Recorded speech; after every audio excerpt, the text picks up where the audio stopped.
Hello everyone, Tapovan civil services में आपका स्वागत है।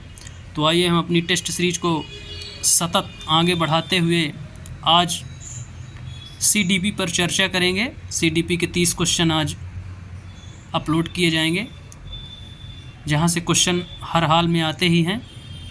तो क्वेश्चन कैसे आते हैं उसका ओवरव्यू भी मिल जाता है। तो उम्मीद है कि आपको ये टेस्ट सीरीज अच्छी लगती होगी और इसका आप लोग फीडबैक दीजिए, लाइक करिए, शेयर करिए। यदि किसी प्रकार की दिक्कत या परेशानी आ रही है तो आप बिल्कुल कमेंट करिए, ज़्यादा से ज़्यादा लोग जुड़िए। तो आइए आज हम जो अपनी 5000 क्वेश्चनों की सीरीज़ चलाए हैं उसमें से पार्ट 3 क्वेश्चन का आज डाला जाएगा। तो उसका पहला क्वेश्चन देखते हैं। तो पहला क्वेश्चन है, निम्नलिखित में से कौन सा संवेगात्मक विकास का हिस्सा है? ऑप्शन है नंबर 1 अंतर्वैयक्तिक कौशल, नंबर 2 अवधान व स्मृति, नंबर 3 शारीरिक प्रणाली की क्रिया, नंबर 4 प्रतिबोधिक और गतिक कौशल। तो वो पूछता है क्वेश्चन में कि संवेगात्मक विकास का हिस्सा क्या है इनमें से। तो इसका सही आंसर जो है तो वह है नंबर 1, ऑप्शन नंबर 1 अंतर्वैयक्तिक कौशल। अंतर्वैयक्तिक कौशल का अर्थ होता है कि आप दूसरे लोगों से कैसे जुड़े हैं। एक सामाजिक प्राणी की तरह से आप सबसे घुल मिल कर रहिए। और अंतर्वैयक्तिक का अर्थ होता है अपने आप में खोए रहना, एकांतवास, स्वाध्याय, किसी से कोई मतलब नहीं, वो अंतर्वैयक्तिक कहलाता है। और अंतर्वैयक्तिक लोगों से, विभिन्न लोगों के बीच में रहना, सबसे संपर्क करना, सबके साथ उठना बैठना, हंसना बोलना, ये अंतर्वैयक्तिक का उदाहरण है ये सभी। तो इसका सही आंसर जो है वह है अंतर्वैयक्तिक कौशल। अब हम चलते हैं क्वेश्चन नंबर 2 की ओर। निम्न में से कौन से कारक बच्चों के विकास को निर्धारित व प्रभावित करते हैं? इसमें ए है आनुवांशिकता, बी है भौतिक वातावरण, सी है सामाजिक सांस्कृतिक कारक। इसमें कूट दिया गया है नंबर 1 ए और सी, नंबर 2 ए और बी, नंबर 3 बी और सी, नंबर 4 ए बी और सी। इसमें बच्चों के विकास के लिए जो निर्धारित तत्व हैं या प्रभावित करने वाले कारक हैं, तो इनमें से कौन कौन से हैं? तो कूट भी दिया गया है। तो इसका जो सही आंसर होगा वो होगा नंबर 4 ए बी सी तीनों।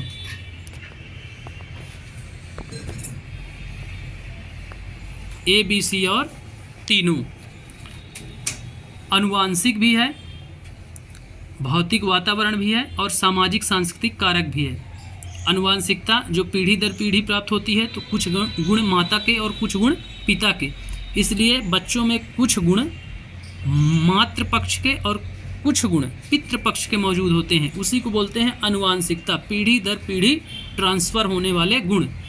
भौतिक वातावरण जो हमारे चारों ओर का इन्वायरमेंट है, तो मनुष्य जो है केवल हेरिडिटी और इन्वायरमेंट का ही हिस्सा है, तो उसी का एग्जाम्पल इसमें दिया गया है। और सामाजिक सांस्कृतिक कारक, जैसे हम विद्यालय में गए, जब कुछ बड़ा होता है बालक तो अपने परिवार में, समुदाय में, इसके बाद विद्यालय में, तो इस प्रकार से ये तीनों चीज़ें उसको प्रभावित करती हैं। इसलिए ऑप्शन नंबर 4 इसका सही आंसर है।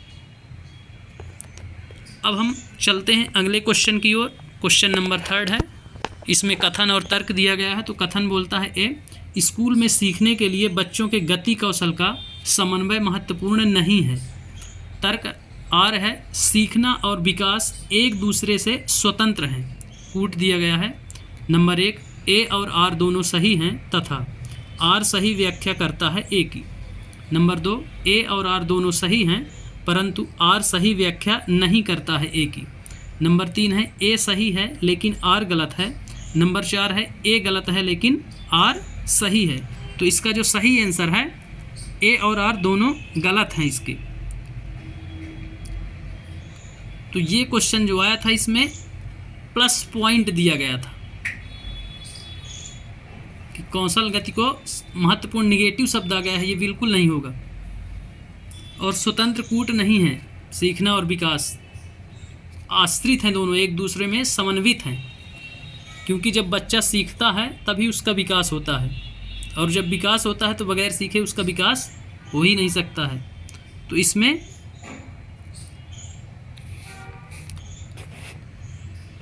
दोनों गलत हैं।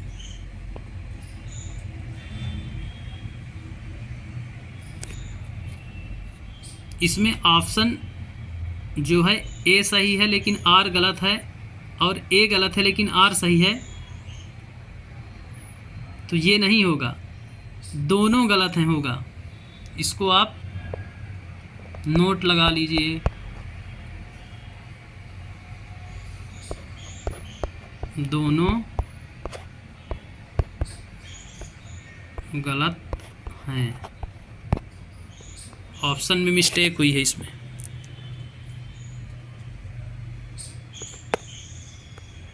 अब हम देखते हैं अगला क्वेश्चन। क्वेश्चन नंबर 4 है, माध्यमिक स्कूल में परिवार व समकक्षियों की बच्चों के विकास में क्या भूमिका है। माध्यमिक स्कूल जिसका आप एग्ज़ाम दे रहे हैं, पेपर सेकंड क्लास 6 से क्लास 8वीं तक, उसको बोलते हैं माध्यमिक स्कूल। तो उसमें बच्चों में परिवार की क्या भूमिका है, और उनके जो सहपाठी हैं, साथ में पढ़ने वाले कक्षा के विद्यार्थी हैं, तो उनके विकास में उनकी क्या भूमिका है, सहपाठियों की और परिवार की। तो आइए उसके ऑप्शन देखते हैं। नंबर 1, दोनों की कोई भूमिका नहीं है। नंबर 2, परिवार की कोई भूमिका नहीं है, समकक्षियों की महत्वपूर्ण भूमिका है। नंबर 3 है, समकक्षियों की कोई भूमिका नहीं है, परिवार की प्रमुख भूमिका है। नंबर 4 है, दोनों की अलग अलग परंतु महत्वपूर्ण भूमिका है। बिल्कुल यही ऑप्शन सही है इसका। दोनों की महत्वपूर्ण भूमिकाएं हैं पर अलग अलग हैं भूमिकाएं। सहपाठियों की भूमिका अलग है और परिवार की भूमिका अलग होती है, इसलिए ऑप्शन नंबर 4 इसका सही आंसर है। अब बढ़ते हैं अगले क्वेश्चन की ओर। क्वेश्चन नंबर 5 है, एक विद्यार्थी शाब्दिक कथन के तर्क को बिना वास्तविक परिस्थिति से संबंधित किए विवेचित कर देता है। पियाजे के अनुसार विद्यार्थी संज्ञानात्मक विकास की किस अवस्था में है। बोलता है कि जो विद्यार्थी है वह शाब्दिक कथन है कोई, तो तर्क को बिना वास्तविक परिस्थिति के जोड़ देता है उससे, और उसकी विवेचना कर देता है, निवर्णन कर देता है। बिना वास्तविक परिस्थिति को के जोड़े बगैर ही वो विवेचना कर देता है उसकी। तो पूछता है फिर कि पियाजे जी के अनुसार इसका संज्ञानात्मक विकास किस अवस्था में होगा। तो ऑप्शन नंबर 1 है औपचारिक संक्रियात्मक अवस्था। ऑप्शन नंबर 2 है पूर्व संक्रियात्मक अवस्था। ऑप्शन नंबर 3 है मूर्त संक्रियात्मक अवस्था। ऑप्शन नंबर 4 है संवेदी गामक अवस्था। तो इसका जो सही आंसर है तो वो नंबर 3 है मूर्त संक्रियात्मक अवस्था। मूर्त संक्रियात्मक अवस्था। मूर्त संक्रियात्मक अवस्था का मतलब होता है कि किसी चीज़ को देख करके उसका विश्लेषण कर देना, और अमूर्त का मतलब होता है कि चीज़ उसके सामने नहीं है पर वो कल्पना कर लेता है उसकी और उसका विश्लेषण कर दे, तो उसको अमूर्त बोलते हैं। और मूर्त का कि वह वस्तु उसके सामने रखी है, वस्तु को देख करके उसके गुणों को वर्णित करता है, तो उसको बोलते हैं मूर्त संक्रियात्मक अवस्था। तो ऑप्शन इसका 3rd सही है। अब बढ़ते हैं क्वेश्चन नंबर 6 की ओर। जीन पियाजे के अनुसार बच्चों की सोच वयस्कों खाली स्थान होती है। नंबर 1 से गुणात्मक रूप से भिन्न। नंबर 2 से मात्रात्मक रूप से भिन्न। नंबर 3 से कम। नंबर 4 से बेहतर। तो इसका जो सही आंसर है तो नंबर 1 है, गुणात्मक रूप से भिन्न होगी। बच्चों की जो सोच है वयस्कों के अनुसार कंपैरिजन में या तुलना में गुणात्मक रूप से भिन्न है, न कि मात्रात्मक रूप से। तो इसका सही आंसर है ऑप्शन नंबर 1, गुणात्मक रूप से भिन्न है। अब बढ़ते हैं अगले क्वेश्चन की ओर। क्वेश्चन नंबर 7 है, कोहल वर्ग के नैतिक विकास के किस चरण में व्यक्तियों का मानना है कि नियमों में आपसी समझौते शामिल होने चाहिए और व्यक्ति के अधिकारों की रक्षा की जानी चाहिए। कोहल वर्ग जी हैं, वो बोलते हैं नैतिक विकास। नैतिक विकास का मतलब होता है संस्कारों का विकास। तो उसमें वो बोलते हैं कि व्यक्ति का मानना है कि नियमों में आपसी समझौते समाज में रह करके आप नैतिक विकास कर रहे हैं तो उसमें जो है कुछ नियम हैं, उनमें आपसी समझौते शामिल होने चाहिए या व्यक्ति के अधिकारों की रक्षा की जानी चाहिए अथवा नहीं। तो अब देखते हैं ऑप्शन नंबर 1 है यांत्रिक सापेक्षता अभिविन्यास। ऑप्शन नंबर 2 है सजा और आज्ञाकारिता अभिविन्यास। नंबर 3 है सामाजिक अनुबंध अभिविन्यास। नंबर 4 है अच्छा लड़का अच्छी लड़की अभिविन्यास। तो इसका जो सही आंसर है तो वह है नंबर 3 सामाजिक अनुबंध अभिविन्यास। अनुबंध का मतलब होता है जोड़ लेना या समझौता कर लेना, सामाजिक समझौता इसका आंसर होगा, सामाजिक अनुबंध अभिविन्यास। अब देखते हैं क्वेश्चन नंबर 8। लेव वाइगोत्स्की ने डैश सिद्धांत में प्रस्तावित किया कि सीखना ज्ञान के सह निर्माण की प्रक्रिया है। वाइगोत्स्की जी जो हैं वो सिद्धांत में प्रस्तावित किया कि सीखना जो है वह ज्ञान के सह निर्माण की प्रक्रिया है,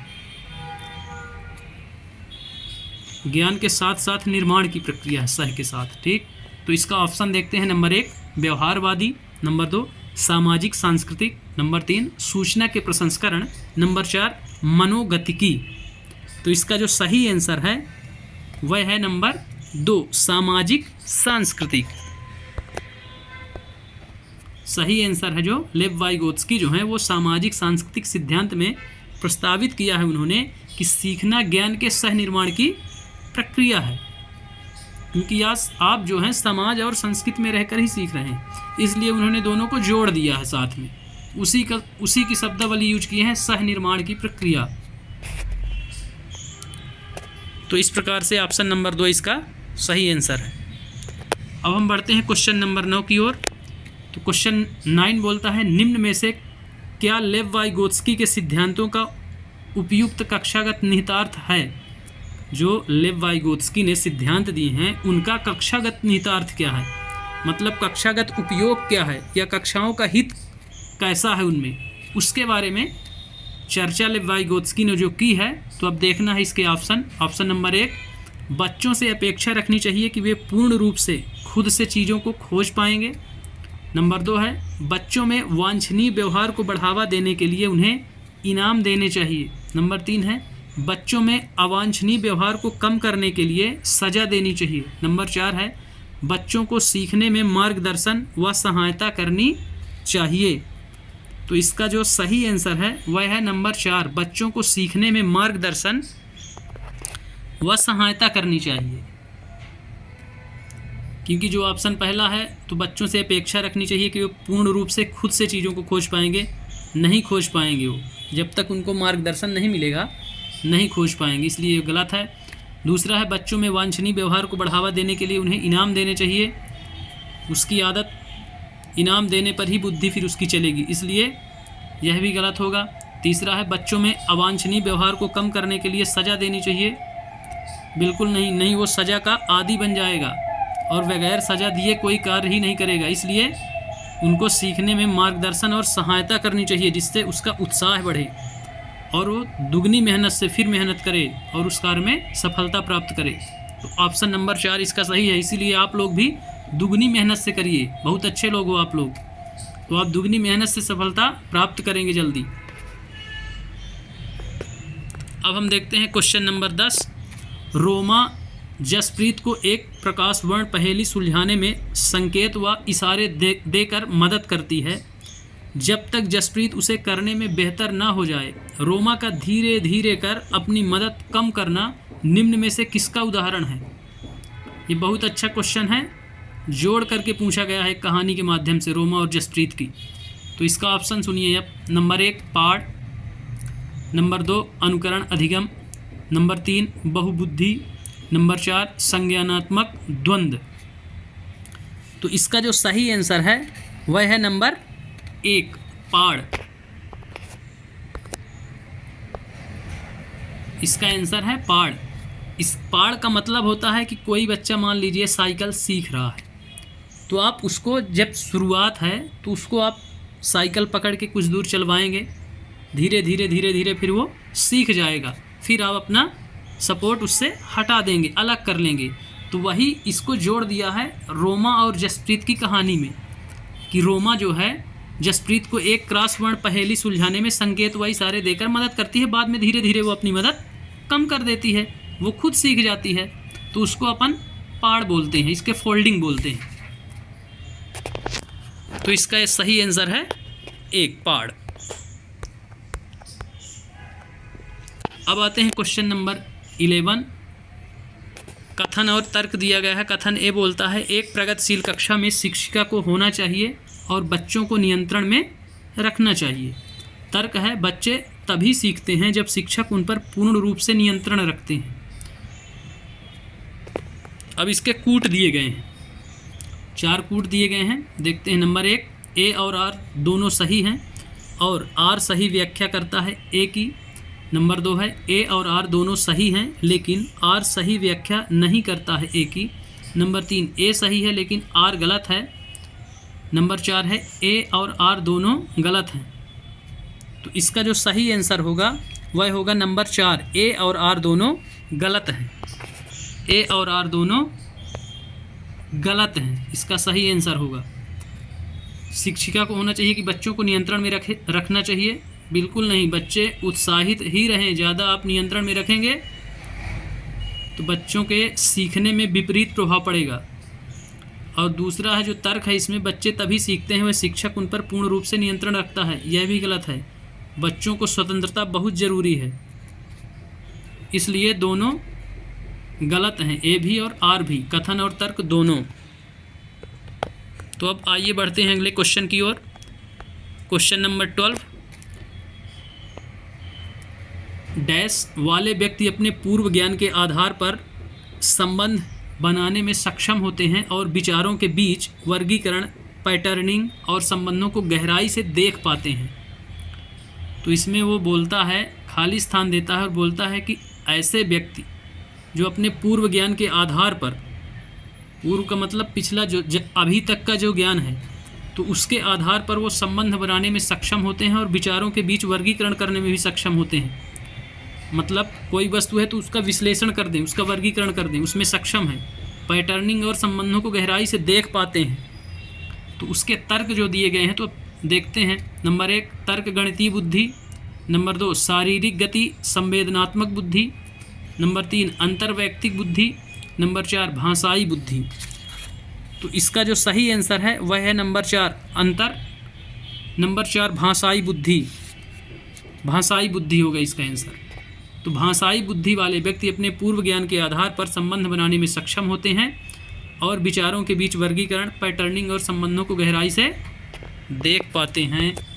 इसका आंसर है नंबर 4, भाषाई बुद्धि। अंतर्व्यक्ति कभी पहली, अभी आपको 4 क्वेश्चन पीछे बताया था मैं। अब देखते हैं अगला क्वेश्चन, क्वेश्चन नंबर 13। सह शिक्षा कक्षा में लड़कों के लिए एक शिक्षक की टिप्पणी।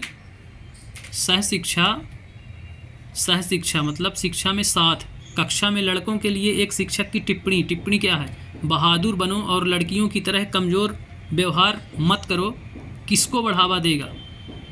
नंबर 1, जेंडर समता। Number 2, gender रूढ़िवादिता।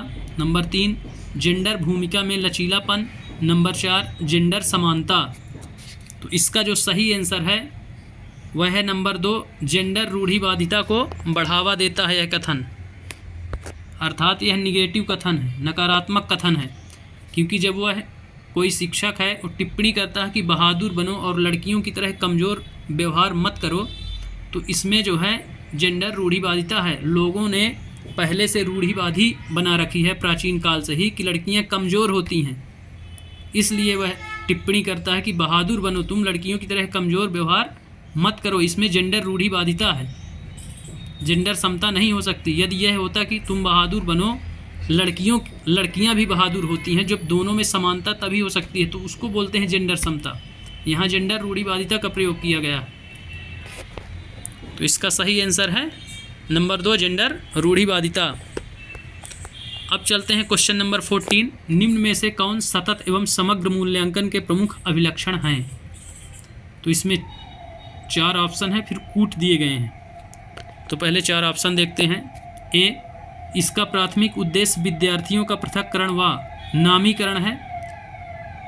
बी, यह शिक्षकों को अपने शिक्षा शास्त्र में मदद करने के अवसर देता है। सी, यह मूल्यांकन को सीखने का हिस्सा मानता है। नंबर डी है, यह डर और चिंता पैदा करके सीखने को बढ़ाता है। अब कूट देखते हैं। तो कूट है नंबर 1 ए और बी, नंबर 2 बी सी और डी, नंबर 3 बी और सी, नंबर 4 है ए बी सी और डी। ए बी सी और डी। तो इसका जो सही आंसर है वह है नंबर 3 बी और सी। इसका जो सही आंसर है बी और सी है।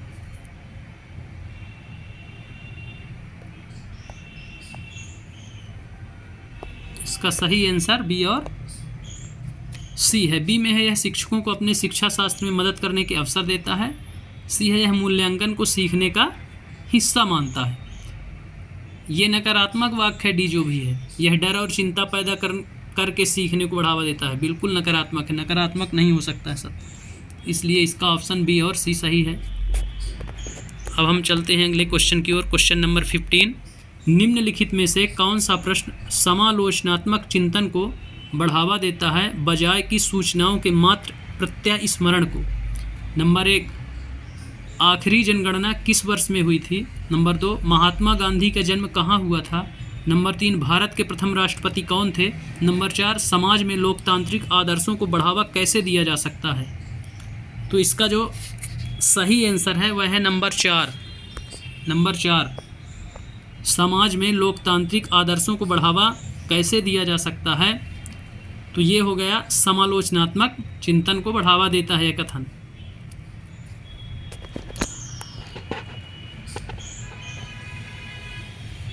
बाकी चीज़ें जो है वो सूचनाओं से बेस्ड हैं, डेटा से बेस्ड हैं। अब देखते हैं क्वेश्चन नंबर 16, वंचित समूहों के विद्यार्थियों के समावेशन को सफल बनाने के लिए शिक्षकों को, वंचित जो समूह हैं तो उनके विद्यार्थियों को, उन समूह के जो बच्चे हैं उन विद्यार्थियों को समावेशन को सफल बनाने में, उनको शिक्षा की धारा से जोड़ना, समावेशित करना, उसको सफल बनाने के लिए शिक्षकों को क्या करना चाहिए? उसमें अब देखते हैं 4 ऑप्शन दिए गए हैं। तो ऑप्शन नंबर 1 है, अलग अलग प्रकार की गतिविधियों के माध्यम से उनकी संस्कृति के विभिन्न पहलुओं को शामिल करना चाहिए। नंबर 2 है, उन्हें सांस्कृतिक गतिविधियों में भाग लेने के लिए हतोत्साहित करना चाहिए और पढ़ाई पर ध्यान देने के लिए कहना चाहिए। नंबर 3 है, उन्हें सांस्कृतिक गतिविधियों में भाग लेने के लिए प्रोत्साहित करना चाहिए परंतु पढ़ाई पर नहीं। नंबर 4 है, प्यार से उनके माता पिता को उन्हें घर पर ट्यूशन पढ़ाने को कहना चाहिए। तो इसमें से कुछ आपको भी समझ में आ रहे होंगे कि नकारात्मक, जैसे हतोत्साहित, ये शब्द नकारात्मक है, तो एलिमिनेशन करना सीखिए, वो ऑप्शन हटाइए जिनमें नकारात्मकता की ओर रुझान कर रहा है ऑप्शन में, उनको हटाना है आपको। तो इसका जो सही आंसर है वह है नंबर 1, अलग अलग प्रकार की गतिविधियों के माध्यम से उनकी संस्कृति के विभिन्न पहलुओं को शामिल करना चाहिए। ये मैं पढ़ाया था विविधता, भारत एक विविधताओं का देश है फिर भी एकता है। तो इसका सही आंसर नंबर 1 है, अलग अलग प्रकार की गतिविधियों के माध्यम से उनकी संस्कृति के विभिन्न पहलुओं को शामिल करना चाहिए। दूसरे में हतोत्साहित शब्द ये निगेटिव है। तीसरे में प्रोत्साहित तो किया गया है सांस्कृतिक गतिविधि में, लेकिन पढ़ाई पर हतोत्साहित या पढ़ाई नहीं करवाना ये निगेटिव पॉइंट है। ट्यूशन पढ़ाना ये भी निगेटिव पॉइंट है, इसलिए तीनों ऑप्शन गलत होंगे, ऑप्शन पहला सही होगा। अब हम आते हैं क्वेश्चन नंबर 17, समावेशी शिक्षा की प्रमुख शिक्षा शास्त्रीय रणनीति क्या है? इसके ऑप्शन, समावेशी सब कुछ समाहित कर लेना उसमें, उस शिक्षा, ऐसी शिक्षा की जो रणनीति है वो क्या है, तो समझिए उनके ऑप्शन। नंबर 1 सहयोग, नंबर 2 पृथक्करण, नंबर 3 नकारात्मक भेदभाव, नंबर 4 नामीकरण। तो इसका जो सही आंसर है वह है नंबर 1 सहयोग। समावेशी का मतलब ही होता है जोड़ना या सहयोग करना, तो पृथक्करण अलग की बात करता है, ये नहीं होगा। नकारात्मक भेदभाव निगेटिव शब्द है, ये भी नहीं होगा। नामीकरण नहीं करना है आपको, समानता का व्यवहार रखना है, इसलिए इसका जो आंसर है वह है सहयोग। अब हम देखते हैं अगला क्वेश्चन, क्वेश्चन नंबर 18। एक शिक्षक को वंचित समूहों के विद्यार्थियों के समावेशन के लिए क्या करना चाहिए? वंचित समूह है जो अभी उन तक शिक्षा नहीं पहुंच पा रही है, उनके लिए एक शिक्षक को किन चीज़ों का समावेशन करना चाहिए या सम्मिलित करना चाहिए, उसके बारे में चर्चा है। तो इसके ऑप्शन देखते हैं। ऑप्शन नंबर 1, एक ऐसी कक्षा नीति का निर्माण करना चाहिए जहां पर वैयक्तिक विभिन्नताओं को स्वीकारा जाए और प्रत्येक बच्चे को महत्व दिया जाए। नंबर 2 है बच्चों की शैक्षणिक क्षमताओं की पहचान करके समान क्षमताओं वाले बच्चों के समूह बनाए जाएं। नंबर 3 है बच्चों को उनकी जाति के आधार पर अलग अलग समूहों में बांटा जाए। नंबर 4 है उन्हें पाठ्य पुस्तक आधारित ज्ञान का पुनरुत्पादन करने के लिए बढ़ावा दिया जाए, भले ही वह उनके लिए अर्थहीन हो। तो इसका जो सही आंसर है वह है नंबर 1, एक ऐसी कक्षा नीति का निर्माण करना चाहिए जहां पर वैयक्तिक विभिन्नताओं को स्वीकारा जाए और प्रत्येक बच्चे को महत्व दिया जाए। ये बिल्कुल सही है, वैयक्तिक विभिन्नता को स्वीकारा जाए और बच्चे को महत्व दिया जाए, प्रत्येक बच्चे को महत्व दिया जाए, तभी वो शिक्षा से जुड़ पाएंगे। दूसरा ऑप्शन जो है बच्चों की शैक्षणिक क्षमताओं की पहचान करके समान क्षमता वाले को आप अलग कर देंगे, तो जो असमान क्षमता वाले हैं या उतनी क्षमता वाले नहीं हैं उनमें हीन भावना उत्पन्न होगी और वो उतनी अच्छी शिक्षा प्राप्त नहीं कर पाएंगे। वो अपने मन में पूर्वाग्रह स्थापित कर लेंगे कि हम कमज़ोर हैं, इसलिए यह ऑप्शन नहीं होगा दूसरा। तीसरा जो है बच्चों को उनकी जाति के आधार पर अलग अलग समूहों में बांटा जाए, जातिगत भेदभाव की स्थिति उत्पन्न होगी, तो यह आंसर नहीं होगा। चौथा जो ऑप्शन बोलता है उन्हें पाठ्य पुस्तक आधारित ज्ञान का पुनरुत्पादन करने के लिए बढ़ावा दिया जाए, भले ही वे उसके लिए अर्थहीन हों, तो यह भी निगेटिव ऑप्शन है, इसलिए यह भी सही नहीं होगा। ऑप्शन फर्स्ट इसका सही आंसर होगा। अब हम देखते हैं क्वेश्चन नंबर 19।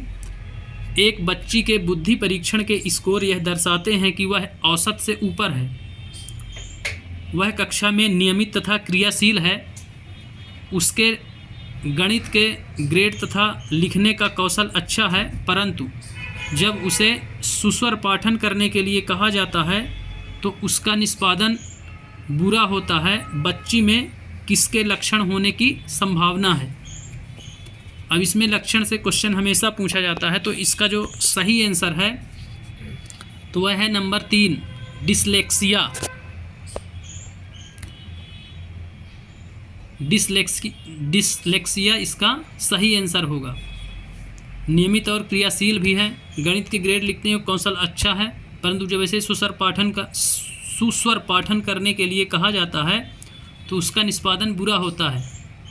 तो ये बोलने की एक कमी है जिसको डिसलेक्सिया कहते हैं, तो इसका आंसर डिसलेक्सिया ऑप्शन नंबर 3 होगा। अब देखते हैं अगला क्वेश्चन, क्वेश्चन नंबर 20। रचनात्मकता क्या है? इसके ऑप्शन देखते हैं। नंबर 1, बिना ऊब के किसी कार्य को बार बार करने की क्षमता। नंबर 2, लंबे गद्यांशों को रटने की क्षमता। नंबर 3, अपसारी ढंग से सोचने की क्षमता। नंबर 4, दूसरों की नकल ज्यों की त्यों करने की क्षमता। तो इसका जो सही आंसर है वह है नंबर 3, अपसारी ढंग से सोचने की क्षमता। होलिस्टिक वे, इंग्लिश में इसको होलिस्टिक वे, चहुमुखी जिसको बोलते हैं, तो इसका आंसर यही होगा रचनात्मकता। बिना ऊब के बार बार कार्य करने की क्षमता ये नहीं होगा। लंबे समय रटना बिल्कुल गलत है, निगेटिव शब्द है। रटना जहाँ भी आएगा रटना उसको आपको हटा देना हो, आंसर कभी हो ही नहीं सकता। दूसरों की नकल ज्यों की त्यों, ये भी एक प्रकार से रटने की बात होती है, इसलिए इसका आंसर अपसारी ढंग से सोचने की क्षमता होगा। अब हम बढ़ते हैं क्वेश्चन नंबर 21 की ओर। सामरिक रचनात्मक परिप्रेक्ष्य में सामाजिक रचनात्मक परिप्रेक्ष्य में सीखने को किस प्रकार देखा जाता है? ऑप्शन नंबर 1, सक्रिय और सामाजिक प्रक्रिया के रूप में। ऑप्शन नंबर 2, ज्ञान के निष्क्रिय अर्जन की प्रक्रिया। ऑप्शन नंबर 3 व्यवहार में अपेक्षाकृत स्थायी परिवर्तन। ऑप्शन नंबर 4 उत्तेजना और प्रतिक्रिया के बीच अनुबंध। सामाजिक रचनात्मक परिप्रेक्ष्य में सीखने को किस प्रकार से देखा जाता है? आप किसी सामाजिक रचनात्मक क्षेत्र में रह रहे हैं या सामाजिक वातावरण में हैं, उसमें रचनात्मक परिप्रेक्ष्य क्या है? तो उसके लिए 4 ऑप्शन दिए गए हैं। तो इसका जो सही आंसर होगा वह होगा नंबर 1 सक्रिय और सामाजिक प्रक्रिया के रूप में। आप समाज के सक्रिय भागीदारी बने रहिए और जो अंतर क्रियाएँ आपके और समाज के बीच में हो रही हैं वही उसका मूल उद्देश्य है और सीखने का सबसे अच्छा तरीका भी है। दूसरे में निष्क्रिय शब्द जो है वो नकारात्मक को दर्शाता है। व्यवहार में स्थायी परिवर्तन नहीं है। उत्तेजना और प्रतिक्रिया के बीच अनुबंध नहीं करना है, आपको ज़्यादा उत्तेजित नहीं होना है और ना ज़्यादा हीन भावना अपने में रखना है। इसलिए यह तीनों ऑप्शन गलत होंगे। ऑप्शन नंबर 1 सही होगा इसका आंसर। अब बढ़ते हैं क्वेश्चन नंबर 22। आंतरिक अभिप्रेरण का उदाहरण क्या है? आंतरिक अभिप्रेरण, तो इसके ऑप्शन दिए गए हैं। नंबर 1 प्रथम पुरस्कार पाने के लिए पढ़ना। नंबर 2 अपनी उत्सुकता की संतुष्टि के लिए सीखना। नंबर 3 सराहना पाने के लिए काम पूरा करना। नंबर 4 साइकिल पाने के लिए प्रथम आना। तो इसका जो सही आंसर है वह है नंबर 2 अपनी उत्सुकता की संतुष्टि के लिए सीखना। इसका आंसर ऑप्शन नंबर 2। पुरस्कार पाने के लिए बिल्कुल नहीं पढ़ना है, सराहना पाने के लिए नहीं पढ़ना है। यदि आपको पढ़ने में खुशी नहीं है और संतुष्टि नहीं है तो वह पढ़ना बेकार है, आपको जल्दी याद नहीं होगा। इसलिए आप जो भी करें उत्सुकता पूर्ण कार्य करें तो जल्दी आप पढ़ पाएंगे, जल्दी याद कर पाएंगे। तो इसका सही आंसर नंबर 2 है। अब बढ़ते हैं क्वेश्चन नंबर 23। इसमें कथन और तर्क दिया गया है। कथन ए है प्रभावी शिक्षण में छात्रों के साथ सकारात्मक संबंध बनाना और उसकी भावनात्मक ज़रूरतों को महत्व देना शामिल है।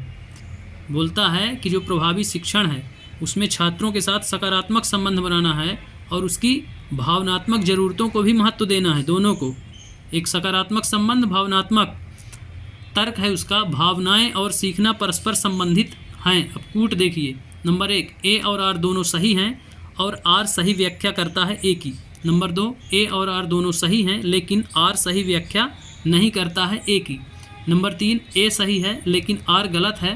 नंबर 4 ए और आर दोनों गलत हैं। तो इसका जो सही आंसर है वह है नंबर 1। बिल्कुल दोनों सही हैं और आर जो है ए की सही व्याख्या भी करता है। तो इसका सही आंसर नंबर 1 है। प्रभावी शिक्षण में सकारात्मक संबंध भी अच्छे हैं, भावनात्मक, उनकी भावनाओं का भी सम्मान करना है बच्चों की, भावनाएं जो कि सीखने में परस्पर संबंधित हैं। तो इस प्रकार से इसका जो ऑप्शन नंबर 1 है वह सही आंसर है। अब अगला क्वेश्चन देखते हैं। क्वेश्चन नंबर 24 महारत उन्मुखी वार्धिक। तो अब इसके ऑप्शन देख लेते हैं। ऑप्शन नंबर ए सीखने के लिए लक्ष्य तय करते हैं। बी मानते हैं कि क्षमता स्थिर व स्थायी है। सी बहुत ही आसान लक्ष्य करते हैं या कोई लक्ष्य तय नहीं करते हैं। डी अपने सीखने को सुसाध्य करने के लिए दूसरों की सहायता व मदद लेते हैं। इसमें कूट दिए गए हैं। नंबर 1 में है ए और बी, नंबर 2 में है सी और बी, नंबर 3 में है ए और डी, नंबर 4 में है सी और डी। तो इसका जो सही आंसर है वह है नंबर 3 ए और डी। इसका सही आंसर है नंबर 3 ए और डी। अपने सीखने को सुसाध्य करने के लिए दूसरों की सहायता, अभी पाठ ऊपर पढ़े थे ना अपन, जिसमें हेल्प करना, साइकिल सिखाना वो था, इसलिए ये डी सही है। और देख लेते हैं ए सीखने के लिए लक्ष्य तय करना। बिना लक्ष्य के यदि आप कोई भी कार्य कर रहे हैं तो वो निरर्थक हो जाता है, इसलिए पहले लक्ष्य का निर्धारण करें फिर उस पर पूर्ण गति से प्रहार करें, तभी सफलता मिलती है। अब हम देखते हैं क्वेश्चन नंबर 25 बच्चों के द्वारा प्रश्न पूछने। अब इसमें 4 ऑप्शन दिए गए हैं। नंबर 1 को नज़रअंदाज करना चाहिए, नंबर 2 पर उन्हें सज़ा होनी चाहिए, नंबर 3 की अनुमति नहीं दी जानी चाहिए, नंबर 4 है को प्रोत्साहित किया जाना चाहिए। बच्चों के द्वारा प्रश्न पूछने के लिए उन्हें क्या किया जाना चाहिए? प्रोत्साहित किया जाना चाहिए, तभी फीडबैक मिलेगा। और तार्किक शिक्षा वही मानी जाती है जिसमें फीडबैक आए। इसलिए बच्चों को ज़्यादा से ज़्यादा प्रोत्साहित करना चाहिए कि वो क्वेश्चन करें, तभी समझ में आएगा कि उनको चीज़ें समझ में आ रही हैं, आपकी पढ़ाई गई। नज़रअंदाज करना नकारात्मक वाक्य है, इसलिए गलत है। सज़ा देना ये भी नकारात्मक वाक्य है, ये भी गलत है। अनुमति नहीं दी जानी चाहिए, अर्थात आप डरा धमका के रख रहे हैं, इसलिए यह भी नकारात्मक वाक्य है। तीनों ऑप्शन गलत हैं। ऑप्शन नंबर 4 सही है इसका आंसर। अब देखते हैं अगला क्वेश्चन, क्वेश्चन नंबर 26। विद्यार्थी प्रभावी तरीके से तब सीखते हैं जब शिक्षक नंबर 1 उनसे किसी प्रकार की अपेक्षाएं नहीं रखते हैं, नंबर 2 उनसे बहुत कम स्तर की अपेक्षाएं रखते हैं, नंबर 3 उन्हें किसी तरह की स्वायत्तता प्रदान नहीं करते हैं, नंबर 4 खोज अधिगम द्वारा अन्वेषण की प्रक्रियाओं पर ध्यान देते हैं। तो इसका जो सही आंसर है वह है नंबर 4, खोज अधिगम द्वारा अन्वेषण की प्रक्रियाओं पर ध्यान देते हैं। ये ऑप्शन सही है, बाकी ऊपर के 3 ऑप्शन गलत हैं। अपेक्षाएं नहीं रखना यह गलत तरीका है, नकारात्मक वाक्य है। दूसरे में भी है कि बहुत कम स्तर की अपेक्षा, यह भी नकारात्मक एक वाक्य है। तीसरा है स्वायत्तता प्रदान नहीं करना, स्वायत्तता प्रदान करनी है बच्चों को, उनको करके सीखने में ज़्यादा आनंद आता है। इसलिए चौथा ऑप्शन जो है खोज अधिगम द्वारा अन्वेषण की प्रक्रियाओं पर ध्यान देते हैं, तो बिल्कुल उनके द्वारा आप उनको करके सीखने दीजिए। उनके द्वारा जो अधिगम किए जा रहे हैं उनको आप बस ध्यान देते रहिए, जहां सुधार योग्य हो वहां उनकी सहायता करिए। इसलिए ऑप्शन नंबर 4 इसका सही आंसर है। अब बढ़ते हैं क्वेश्चन नंबर 27। शिक्षण अधिगम प्रक्रिया के दौरान शिक्षक द्वारा बच्चों को लगातार नए अन्वेषण, खेल और विभिन्न व्यवहारिक गतिविधियों के माध्यम से नया ज्ञान के सर्जन के लिए प्रोत्साहित किया जाता है। यह उदाहरण है नंबर ए एक प्रगतिशील कक्षा का जिसमें बच्चों को करके सीखने का अवसर एवं उनकी सक्रिय भागीदारी है, नंबर बी परंपरागत कक्षा का जिसमें शिक्षण अधिगम प्रक्रिया में शिक्षक की सक्रिय भागीदारी है, नंबर सी एक ऐसी कक्षा जिसमें शिक्षक किताबी ज्ञान से अलग हटकर बाल केंद्रित विधियों से अधिगम कराने को महत्व देता है, नंबर डी एक ऐसी कक्षा जिसमें शिक्षक को अधिगम कराने के अन्य तरीकों की जानकारी नहीं है। तो इसका जो सही आंसर है वह है नंबर 1। इसमें कूट देख लीजिए, कूट में है नंबर 1 में है ए और सी, नंबर 2 में है ए और बी, नंबर 3 में है सी और डी, नंबर 4 में है बी और डी। तो इसका जो सही आंसर है वह है नंबर 1 ए और सी। इसका सही आंसर है नंबर 1 ए और सी। सी में है एक ऐसी कक्षा जिसमें शिक्षक किताबी ज्ञान से हट करके बाल केंद्रित शिक्षण विधियों से अधिगम कराने को महत्व देता है। किताबी ज्ञान से हटकर ही आप कराएंगे तो ज़्यादा इंटरेस्ट के साथ बच्चे सीखते हैं, क्योंकि उनको आनंद तभी आता है यदि कोई आप वस्तु दिखाएंगे तो बच्चे अकेले में उसको खोल करके उसकी खोज करते हैं कि आखिर ये चल क्यों रही। घड़ी आप दीजिए, छोड़ दीजिए कुछ देर, तो पूरी घड़ी को वो खोल करके चेक कर लेंगे कि क्या कैसा है, भले बाद में उसको ऐड करते ना आए और आप बाद में गुस्सा हो, मारें उसको। तो इस प्रकार से ऑप्शन नंबर सी सही है और ऑप्शन नंबर ए सही है, एक प्रगतिशील कक्षा का जिसमें बच्चों को करके सीखने का अवसर और उनकी सक्रिय भागीदारी है। अब देखते हैं अगला क्वेश्चन, क्वेश्चन नंबर 28। इसमें कथन और तर्क दिया गया है। तो जो इसका अभिकथन है ए शिक्षार्थियों के विविध प्रकार के समूहों को पढ़ाते समय शिक्षक को उनके सामाजिक और सांस्कृतिक संदर्भ के बारे में किसी भी तरह की चर्चा नहीं करनी चाहिए। किसके बारे में? सामाजिक और सांस्कृतिक संदर्भ। तर्क कहता है आर सामाजिक और सांस्कृतिक संदर्भ अधिगम में किसी भी प्रकार की भूमिका नहीं निभाते हैं। अब कूट दिया गया है, ए और आर दोनों सही हैं और आर सही व्याख्या करता है ए की।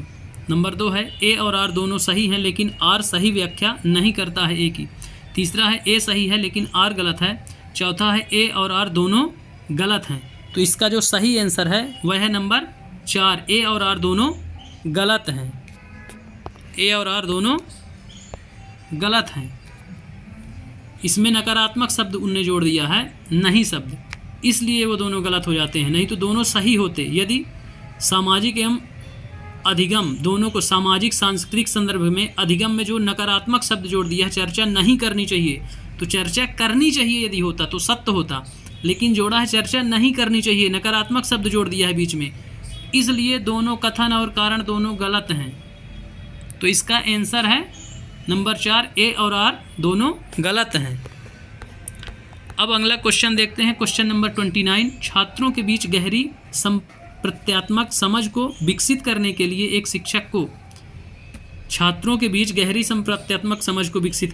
एक शिक्षक को क्या करना चाहिए? तो अब देखते हैं ऑप्शन नंबर 1, अवधारणाओं को याद करने पर ध्यान देना चाहिए। नंबर 2, प्रत्यक्ष निर्देश के तरीकों का उपयोग करना चाहिए। नंबर 3, संसाधन के लिए प्रावधान करना चाहिए जिससे करके सीखने को सुसाधित किया जा सके। नंबर 4, मौखिक प्रस्तुतिकरण करना चाहिए और बच्चों को प्रश्न पूछने से हतोत्साहित करना चाहिए। तो इसका जो सही आंसर है वह है नंबर 3, संसाधन के लिए प्रावधान करना चाहिए जिससे करके सीखने को सुसाधित किया जा सके। जहाँ भी शब्द आएगा जिसमें बच्चे इन्वॉल्व हों, बच्चे स्वयं करके सीखें, वो कथन हमेशा सत्य होगा। जिसमें बच्चे इन्वॉल्व होंगे, स्वयं करके सीखने की बात कही जाएगी, ऐसा कथन हर बार हर क्वेश्चन में सत्य होगा। इसलिए इसका सही ऑप्शन है नंबर 3, संसाधन के लिए प्रावधान करना जिसमें करके सीखने को सुसाधित किया जा सके। याद करना नहीं, रटना। जहाँ जहाँ याद करना और रटना शब्द आएगा वो हमेशा गलत होता है। तो इसका ऑप्शन नंबर 3 सही आंसर है। अब देखते हैं क्वेश्चन नंबर 30। विविध भौतिक शिक्षण सामग्री का उपयोग करने से बच्चों को सीखने की अवधारणाओं में किस क्रम में मदद मिलती है? भौतिक शिक्षण सामग्री वो बोलता है, विविध प्रकार की भौतिक शिक्षण सामग्री का उपयोग करने से बच्चों को सीखने की अवधारणाओं में, जो सीखने की अवधारणाएं हैं बच्चों की, उनमें किस क्रम में मदद मिलती है उनको? तो नंबर 1 है ठोस से अमूर्त। नंबर 2, अपरिचित से परिचित। नंबर 3, उच्च क्रम से निचले क्रम। नंबर 4, जटिल से सरल। तो इसका जो सही आंसर है वह है नंबर 1। इसका सही आंसर है नंबर 1। ठोस शब्द जो दिया है तो वहाँ मूर्त शब्द भी देगा। अब आपको मूर्त मालूम है कि जो स्पष्ट दिख रही है सामने वस्तु, वही मूर्त रूप में होती है, और अमूर्त रूप का मतलब होता है जो दिख नहीं रही है, वो उच्च कक्षाओं के विद्यार्थियों के लिए है। जब बालक धीरे धीरे पढ़ता हुआ उच्च कक्षाओं में पहुँच जाता है तो आप यदि उसको कोई भी टॉपिक देंगे तो वो तुरंत लिंक कर लेता है, जोड़ लेता है अमूर्त वस्तुओं से, और एग्जाम्पल भी आपके सामने प्रस्तुत कर देता है। तो यहाँ आपको माध्यमिक स्तर के बच्चे की बात करना है, कक्षा 8वीं तक के, इसलिए ठोस शब्द आपको घुमाने के लिए दिया गया है। यहाँ मूर्त से अमूर्त लिख देता तो आप आसानी से पकड़ लेते, मूर्त को उनने ठोस लिख दिया है। तो ऑप्शन नंबर ए इसका सही है। इस प्रकार से हम बाल विकास CDP के 30 क्वेश्चन आज सॉल्व किए हैं। क्वेश्चन ऐसे ही आते हैं, इन्हीं में से आएंगे। आप लगातार जुड़े रहिए, अभ्यास करिए, बार बार अभ्यास करिए, और वीडियो को पूरा देखें और बार बार देखें, जिससे आपको ये क्वेश्चन दिमाग में आपके एकदम चलते रहेंगे, बैठ जाएंगे। जितना ज़्यादा आप अभ्यास करेंगे तो आप एग्ज़ाम हॉल में उतने बेहतर ढंग से अपने को पाएंगे और आप बिल्कुल सेलेक्ट हो जाएंगे। तो फीडबैक ज़रूर दीजिएगा। धन्यवाद।